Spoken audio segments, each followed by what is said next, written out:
واصبر على ما يقولون واهجرهم هجرا. السلام علیکم ورحمۃ اللہ وبرکاتہ. آج ہم نئی تحریر شروع کرنے جا رہے ہیں. علم تفسیر کے درجات. بسم اللہ الرحمن الرحیم. علم تفسیر وہ مقدس علم ہے جس سے قرآن مقدس کی آیت مبارکہ کا مفہوم مطلب واضح ہو. فسر کا معنی کھولنے کا آتا ہے کہ اس علم سے قرآن مقدس کی آیت کا مفہوم کھل کر سامنے آ جاتا ہے. یہ بھی یاد رہے کہ تفسیر میں عقل کو دخل نہیں بلکہ اس میں نقل کی ضرورت ہے. قرآن مقدس کی آیت کا خلاصہ اپنی رائے سے کرنا قطعاً حرام ہے. حضرت سید عالم صلی اللہ علیہ وسلم کا ارشاد ہے تو شخص قرآن میں اپنی رائے سے کچھ کہے اور وہ کہے ٹھیک بھی ہو تب بھی مجرم ہے، خطا کار ہے کہ اس نے اپنی رائے سے کہا. یہ اتفاق ہو گیا کہ وہ ٹھیک نکلا. تفسیر کے کئی درجات ہیں. پہلا درجہ یہ کہ قرآن مقدس سے کسی آیا کی تفسیر قرآن مقدس کی ہی دوسری آیا سے کر دی جائے. دوسرا درجہ یہ ہے کہ قرآن مقدس کی آیت کریمہ کی تفسیر حدیث پاک سے کر دی جائے. تیسرا درجہ یہ ہے کہ آیت مبارکہ کی یہ تفسیر صحابہ کرام کے اقوال سے ہوں. چوتھا درجہ یہ ہے کہ آیت کریمہ کی تفسیر تابعین یا تابعین کے اقوال سے ہو. وصلی علی سیدنا محمد وعلی اصحابہ. عہد صحابہ کے مشہور مفسرین. اس مقدس گروہ میں صحابہ کرام کے مشہور مفسر شمار ہوئے ہیں. سیدنا ابو بکر رضی اللہ عنہ، سیدنا علی المرتضیٰ رضی اللہ عنہ، سیدنا عثمان بن عفان رضی اللہ عنہ، سیدنا ابی بن کعب رضی اللہ عنہ، سیدنا ابو موسیٰ اشعری رضی اللہ عنہ، سیدنا عمر بن عبد الخطاب رضی اللہ عنہ، سیدنا عبداللہ بن مسعود رضی اللہ تعالیٰ عنہ، سیدنا ابن عباس رضی اللہ عنہ، سیدنا زین بن ثابت رضی اللہ عنہ، سیدنا عبداللہ بن زبیر رضی اللہ عنہ. عہد صحابہ میں سب سے پہلی تفسیر سیدنا ابی بن کعب رضی اللہ عنہ نے لکھی. ان کا انتقال سیدنا عمر فاروق رضی اللہ عنہ کے زمانے میں ہوا. محمد بن جریر طبری ابن حاتم نے اس کے کثرت روایت لی ہیں. اس طرح عبد الحاکم نے اپنی مستدرک میں اور امام احمد بن جنبل متفق 644 عیسوی نے اپنی مسند میں، علامہ احمد تالش نے مفتی السعادت میں ان کی تفسیر کو خراج تحسین اس طرح پیش کی ہے کہ اما ابی انی کعبہ عنہ نسخۃ کبیرت، لیکن ابن کعب رضی اللہ تعالیٰ عنہ کی تفسیر کا نسخہ بڑا. مختلف تفاسیر کا تعارف. تفسیر ابن عباس. چند مشہور تفاسیر میں سر فہرست تفسیر ابن عباس ہے. عبداللہ بن عباس رضی اللہ تعالیٰ عنہ وہ عظیم مفسر ہیں جن کے لیے حضور صلی اللہ علیہ وسلم نے دعا فرمائی تھی. بے شمار صحابہ اور تابعین نے ان سے استفادہ کیا ہے. ملت اسلامیہ انہیں ترجمان القرآن کے نام سے یاد کرتی ہے. امام احمد بن جنبل فرماتے ہیں مصر کی ان روایت کا ایک مستند ذخیرہ موجود ہے. آپ صحابہ کرام میں علوم قرآن حکیم کے موضوعات پر حجت مانے گئے ہیں. تفسیر ابن کثیر. یہ تفسیر حافظ عماد الدین ابو الفدا اسماعیل بن الخطیب کی تصانیف ہیں. اس کا اصل نام تفسیر القرآن العظیم ہے. تفاسیر معصورہ میں سے صحیح ترین مفسر ہے. صحابہ تابعین کی تمام صحیح روایت نقل کی ہیں. احادیث کی نقل میں صحت کا خیال رکھا گیا ہے. فقہ اختلافات کے مواقع پر مختلف مذاہب کی تفصیل دی ہے. اس کی ایک خوبی یہ بھی ہے کہ انداز بیان دلنشین ہے، عبارت سادہ ہے. عربی سے بقدر ضرورت واقفیت ہو تو آسانی سے استفادہ کیا جا سکتا ہے. انہیں خوبیوں کے باعث یہ کتاب مقبول ہے عام ہے. تفسیر طبری. اس کا اصل نام جامع البیان ہے. ابو جعفر طبری کی تصنیف ہے. علامہ طبری بے شمار علوم میں بلند مقام رکھتے تھے. ان کی یہ کتاب تفسیر القرآن حکیم کا جامع ذخیرہ ہے.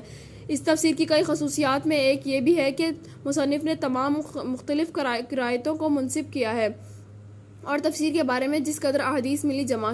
تفسیر کبیر. یہ کتاب ابو عبداللہ بن محمد بن عمر حسین کی تصنیف ہے. آپ فخر الدین رازی کے لقب سے مشہور ہوئے. علامہ فخر الدین علیہ رحمان ایک زبردست عالم تھے. نقلی عقلی علوم پر خاصی دسترس تھی. معتزلہ کی تدویر میں ان کے فاضلانہ جوابات مشہور عام ہیں. اس کتاب کی خوبی بڑی واضح ہے کہ اس میں سوال و جواب کی شکل میں مسائل کی تفصیل سے بیان کیا گیا. آپ کا یہ طریقہ نہایت حسین و دلنشین ہے. آپ نے اپنی کتاب میں معتزلہ اور ملحدین کے سوالات کو نہایت واضح اور کھول کر بیان کیا اور پھر ترتیب اور مکمل جوابات بیان کیے. اما رضی 202 ہجری میں فوت ہوئی. 70 سے زیادہ کتابیں لکھی. تفسیر ابن عربی. یہ کتاب شیخ اکبر ابن عربی کی تالیف ہے اور اس عنوان پر لکھی گئی. یہ قرآن پاک کا ایک مفہوم تو وہ ہے جو ظاہر ہے اور ایک مفہوم باطنی اور دلیل پیش کرتے ہیں کہ حضور صلی اللہ علیہ وسلم نے فرمایا. عربی آیت ہے، اس کا ترجمہ ہر آیا کا ایک ظاہر ہے ایک بات. تفسیر قرطبی. یہ کتاب ابو عبداللہ بن محمد احمد نصاری کی تصنیف ہے. ان کا اصل نام الجامع الحکام القرآن ہے. آپ نے اس میں تمام تفاسیر پہلوؤں کا جائزہ لیا ہے، البتہ تاریخی واقعات بیان کرنے کی نسبت کا احکام القرآن کی طرف زیادہ متوجہ دی ہے. مصنف مالکی مذہب کے پیروکار تھے، اس لیے انہوں نے فقہی مسائل پر عام طور پر اپنے حق میں دلائل دیے ہیں. اس کے علاوہ ناسخ منسوخ کی بحثوں کو بھی اچھا تفسیر المعانی، یہ کتاب علامہ سید محمد آلوسی علیہ رحمان کی کتاب ہے۔ یہ 10 ضخیم جلدوں میں ہے۔ آپ نے فقہ کلام، تصوف اور عقائد پر لحاظ سے کلام کیا ہے۔ یہ متقدمین کی طرز پر لکھی ہوئی تفاسیر کا آخری نمونہ ہے۔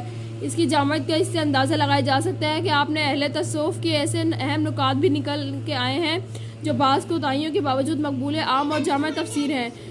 اسی انداز کی ایک اور دوسری تفسیر روح البیان بھی ہے جو علامہ اسماعیل حقی کے قلم حق سے لکھی گئی اور مقبول عام ہوئی۔ علامہ طنطاوی کی تفسیر الجواہر جو اس تسبیح کا ایک حسین دانہ ہے۔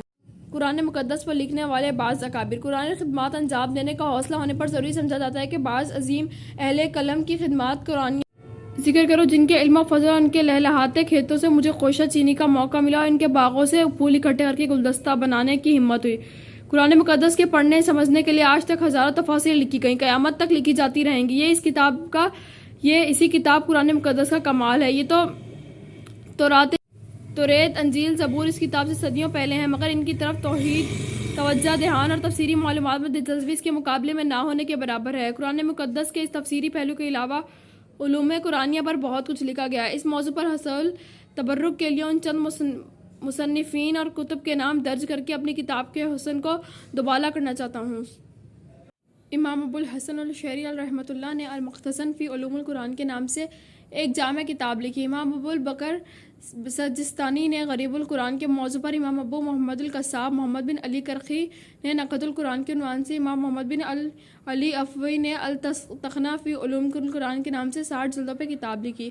قاضی ابو بکر محمد بن طیب باقلانی نے اعجاز القرآن کے نام سے الصبا 149، امام بخاری کے استاذ امام ابو جعفر علی بن عبداللہ المدنی نے اسباب النزول کے عنوان سے تذکرہ، کتاب الحوال کے مصنف ابو عبید قاسم بن سلام نے ناسخ و منسوخ کے عنوان سے، امام محمد بن ایوب الفریس نے فضائل قرآن کے نام سے، پھر محمد بن خلیف مروان نے جلدوں میں الحاوی فی علوم القرآن، ابو بکر محمد بن قاسم النباری علیہ رحمۃ اللہ نے عجائب العلوم القرآن پر قلم اٹھایا جو زبردست کامیاب رہا۔ اس کا ایک نسخہ سکندریہ کے مکتبۃ البدریہ میں موجود ہے۔ 5ویں صدی ہجری میں امام علی بن ابراہیم سعید الحوفی نے ایک عظیم کتاب البحران فی علوم القرآن لکھی جو 30 جلدوں پر مشتمل ہے۔ پھر اس صدی میں شیخ القاسم ہیت اللہ ابن سلام نے الناسخ و منسوخ کے عنوان پر سخیم کتاب لکھی۔ امام ابو العمر الدافی نے التفسیر فی القراۃ السبع اور المحکم فی النقد کے نام سے 2 سخیم کتابیں لکھی۔ امام ابو القاسم عبدالرحمن سہیلی نے مبہمات القرآن کے عنوان پر قلم اٹھائی۔ محدث ابن حوزی علیہ رحمۃ اللہ نے فنون الفنان فی عجائب القرآن ترتیب دی۔ ابو محمد عبدالعزیز بن عبدالسلام نے مجاز القرآن کے نام سے تصنیف کی۔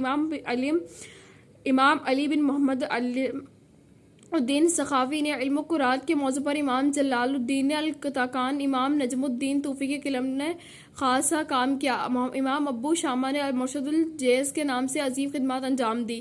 امام عبداللہ بن برکات نے سید الاعجاز کے نام سے تالیف کی جس میں ناسخ و منسوخ کے عنوان سے خاصا مواد فراہم کیا۔ امام بدر الدین زکشی نے البرہان فی علوم القرآن کے نام سے سخیم کتاب تصنیف کی۔ امام جلال الدین بلقینی، امام محمد بن سلیم کافیجی، امام جلال الدین سیوطی، امام دہوی نے اسباب النزول کے عنوان پر زبردست کام کیا۔ امام جلال الدین سیوطی نے التجری فی علوم التفسیر، النقان فی علوم القرآن کتابیں لکھی۔ شیخ طاہر الجزاری کی التبیان، محمد العظیم زکانی کی مناہل العرفان، محمد علی سلامہ کی منہل العرفان، مصطفیٰ صادق الرافی کی اعجاز القرآن، شیخ مالک بن پنی کی الظاہرۃ القرآنیہ، الشیخ محمد غزالی کی نظریات فی القرآن، محمد بارک و مشکی کی مناہل القرآن، محمد عبداللہ رازی کی الثناء العظیم عظیم خزانہ ہے۔